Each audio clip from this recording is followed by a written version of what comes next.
Alright, hey guys, my name is Virus and welcome back to the channel. Today we are checking out another SAM system. This is the feared, the revered BUK-M3. As with the Skysaber video, we are going to have the little mini picture-in-picture boxes again. So that means if you ended up enjoying this video at the end of it, make sure you leave a like on it because it takes a lot of time to get all those different perspectives and track the missiles. And I'm sure some of you know just how tedious the replay system is. So if you end up enjoying it, just leave a like. That's all I ask. I appreciate it. But yes, the BUK. This thing is ridiculous. It is almost undodgeable unless you know what you're doing. And thankfully, not a lot of people seem to know what they're doing. So we end up getting quite a few kills in this video. We will start off with the missile. This is the 9M317MA. This thing is nuts. It has the most Delta V out of any SAM system and presumably missile in the game at the moment. It has an extremely powerful booster stage, only beaten by the Aster 30 on the Italian and French SAMs. It has a sustainer with the most thrust exerted out of all other SAMs, which means that the range on this thing is unbelievable. The warhead on this thing is absolutely insane at 45.7 kilos. That is gigantic. I think the CAM ERs in the Skysaber were only like 6 kilos or something like that. Compare that to 45 on this missile. That means that multipathing this missile is asking to get splash damage killed.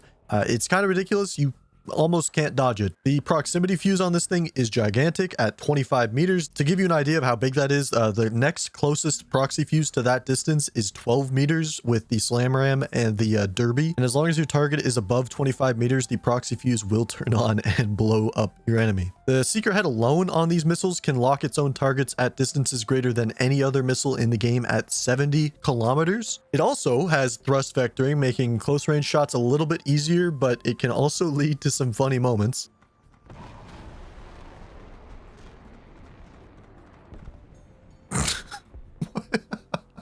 Why did my missile do that? And of course, it also has a lofting phase to increase its range. So this thing will hit you. I don't know if there's any map in this game that will let you outrun this missile. Assuming you're flying in a straight line, this thing is not going to bleed a lot of energy and it will eventually catch you. As for the main radar on this thing, this kind of sucks. It's massive. It has a very slow turning rate, so the updating on the targets is super slow.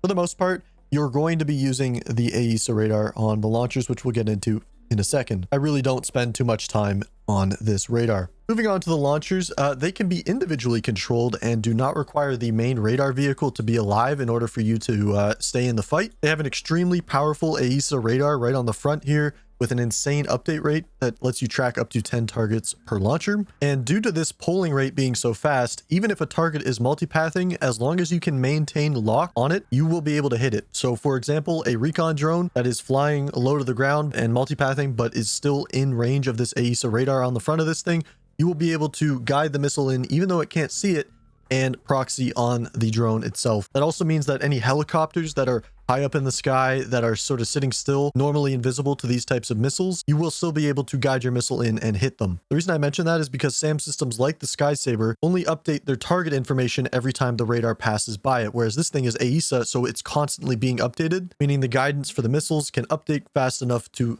hit the target regardless. Anyway, at the beginning of this video, I don't really know what I'm doing. I didn't realize just how potent this thing was. So you'll see me say stuff like, I don't understand how these guys aren't dodging. I find out pretty quick why these guys are dodging and still dying. Anyway, without further ado, enjoy. Got an F-16. We're gonna give him one. I doubt this will hit him. He's freaking 22 kilometers away. As you can see by this line here, it is tracking him. If this turns into a circle, it means the missile's lost lock. And there we go. All right, off to a good start. First missile, we've already hit somebody. I am going to have to defer to the replay to understand how the heck that guy didn't dodge that. I'm very curious. I should mention that the game plan or the thought process I'm having right now is to fire as soon as possible to try and deny them the ability to even get missiles off or anything. Because once they close the gap, like right now, once they close the gap, it's going to be a bit more difficult to actually kill them. And because these missiles have such a far lock range, I believe the farthest in the game right now, we shouldn't have to do too much guidance. The missile should do it all itself. So it's still tracking him, as you can see. It's probably going to miss because I have a feeling he knows. Oh. All right. I got to know what these guys are doing, because normally if you just multipath, understandably, these missiles are huge, right?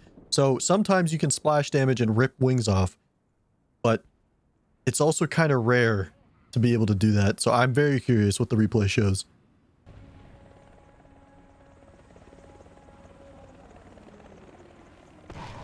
Come on. Do a 360 or something, missile. I don't know.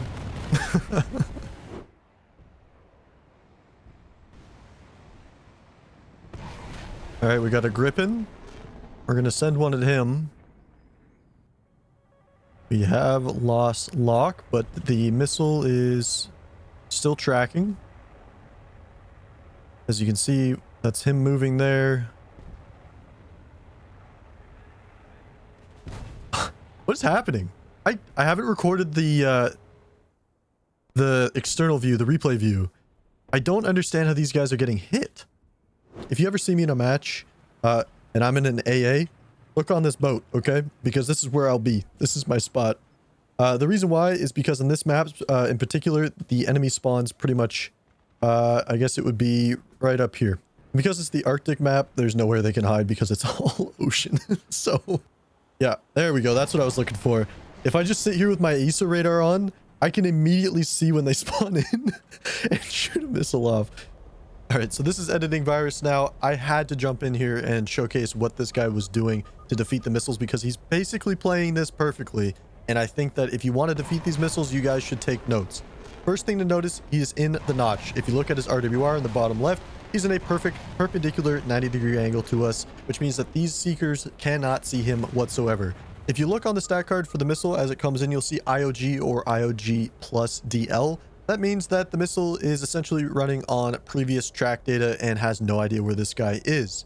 That is because, once again, he is in the notch. And the other thing I noticed he was doing was that he was changing his altitude a lot, going up and down. And that is to fool the IOG or dodge the inertial guidance. Because the missile is going to keep traveling in the direction that it was previously and trying to predict where this guy may have gone. And if he's changing his altitude, the missile will fly under him and be rendered useless. Now, the way this guy gets killed is kind of unlucky and also kind of because he's not multipathing, although we've seen that multipathing doesn't work.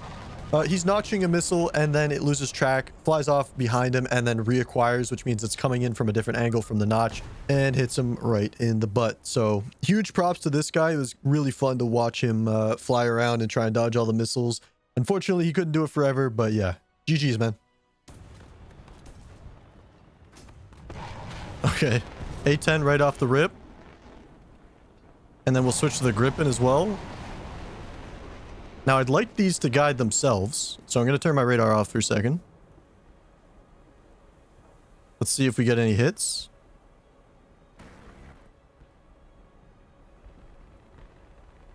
Doesn't look like it. Turn the radar back on.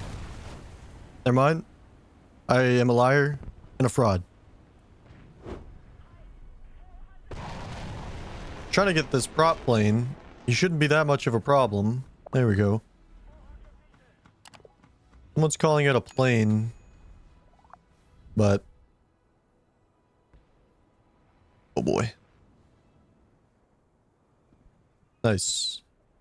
For some reason, my radar is not picking that guy up. Oh, he's picking that guy up though. An F4. Oh, we got a bunch of smalls. Okay, this isn't good. We got that guy.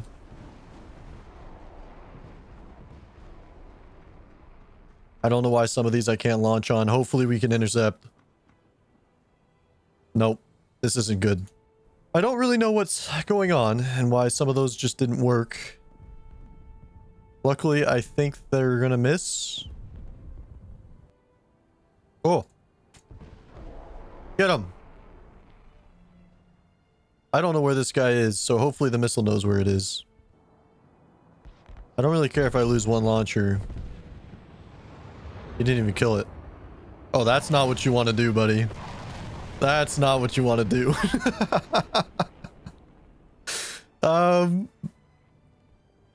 I don't think I need a replay to show you why that guy died. Another prop plane. There we go. I keep saying prop plane. They're drones. Another drone. It just says prop on the identification. It's a drone. Anyway, I hope that that does enough to showcase what I mean by the data link can override the multipath.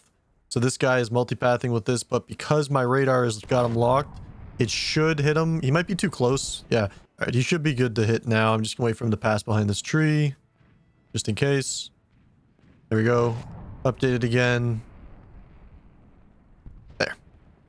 So yeah, even though it's multipathing, as long as you have him locked with the AESA radar, the tracking will update fast enough that the missile will hit him anyway. I don't think I mentioned that in the Skysaber video, so I'm saying it now so that it's just out there in the world. The reason why it doesn't work as well with those types of SAM systems is because the update rate on their radar is so slow, whereas this one is so fast that the missile can update in time. So there you go. There's a helicopter somewhere behind that tree. Wait, what was that? Oh, a rocket? Probably a jet launched that. Well, we'll shoot that anyway. Should be able to intercept from this distance. Oh yeah, there's the Rafale. Okay. Send a missile his way. He's probably launched more, so we'll give him a couple more. Should be good. We got his Mikas. All right. I'm gonna guess those are SBUs. I think he just blew himself up. Yeah, there we go. I was gonna say, I think he just blew himself up on our missile by shooting it with a Mika, because he was already smoking there. He didn't get all his SBUs though, I've noticed, and we only have one missile left, so hopefully we can do something about it. I'm kind of behind this, but oh, I can somehow still... I don't know how this works, but we're locking him with the radar on the front of this launcher tube. Well, I can't help you with that one, although it might be going for my well, luckily it went for the radar instead. SU-27. We're gonna give him 2.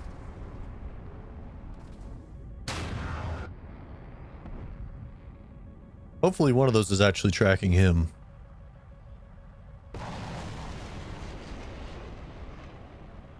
We're about to find out. Oh yeah, it was. I've been trying to track this helicopter back here. It's a Z-10, but unfortunately he is, well, as you can see by my missile, too far away for me to get a lock for long enough to actually kill him. Yeah, that's the main problem with helicopters that I've discovered while playing this, is that if they keep masking themselves behind terrain, it's really difficult to have them locked long enough for your missile to actually hit them. Because unless it has the terminal guidance from the launcher itself, you're not going to hit them just because the missile can't see them. Oh, Rafale though. Hopefully this tracks properly, because if he goes too high, we miss. Okay, good.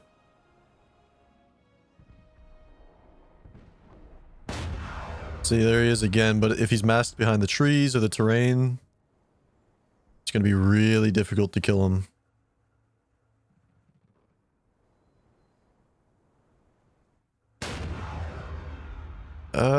Maybe we might be able to splash damage him here. Yep, perfect. Okay. So as you can see, I was able to maintain long enough, and he was close enough that we were able to hit him.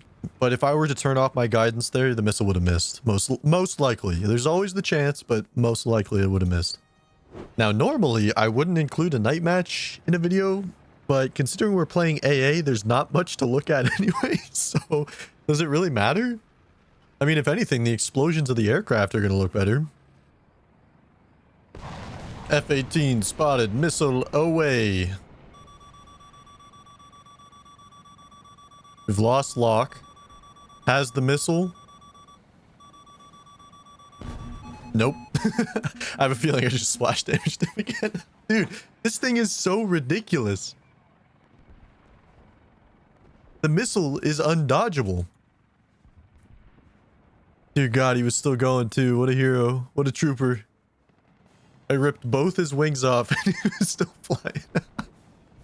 By the way, There have been a couple matches that I've left out of this video that have been super boring because the maps are just terrible for SAM systems. And I'm not going to say in general, but there are so many maps where you could just, Jesus, just spawn in and immediately get shot. And if you put your launchers behind something in your spawn, there's still some guy who's going to be able to flank around to the side and shoot straight into it. That really limits and hampers the SAMs. I'm not saying that we need to cater to SAMs at all. I'm saying we need to maybe protect spawns a bit better so that kind of thing can't happen by one guy just flying off into the corner of the map and then shooting people as they leave, because that's not really engaging gameplay wise. I don't know. Maybe I'm in the minority here. I don't think I am though.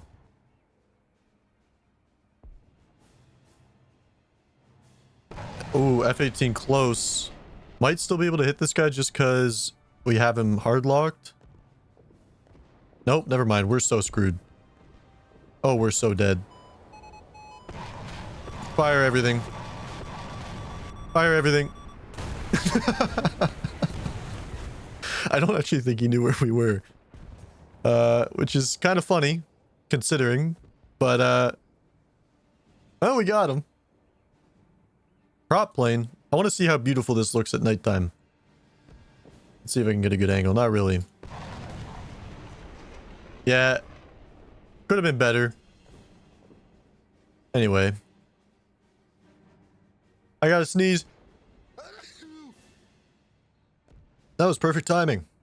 Thank you for saying bless you. I know you did. Oh, we got an F-16 somewhere behind us?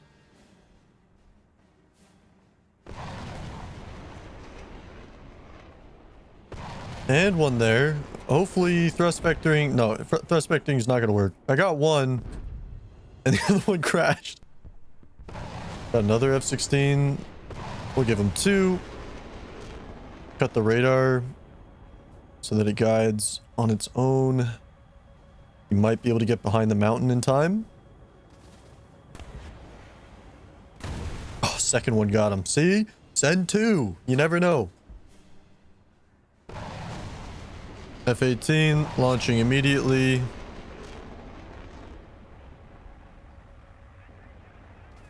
Let's see how these are looking. Both still tracking. Oh, lost lock temporarily. They're back though. I'm pretty sure this spot that I'm in, I can look directly into where they pop into existence. I feel a little bit gross.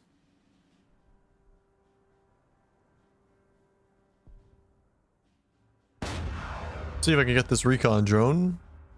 Should have a steady lock the whole time. Yep. Okay. JF-17. Do the same thing. Launch 2 missiles. Let them track. Come on. You got this. You got this. Oh, man. This is such an interesting anti-air. All right, our last missile is going out on a Harrier.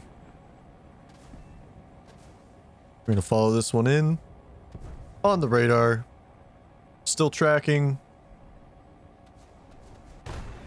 Oh, we got a crit. He lived. Quick, switch to the other launcher. Maybe we can get him. It might just be an assist. Ah, it's the trainer Harrier. Maybe it's a bit beefier.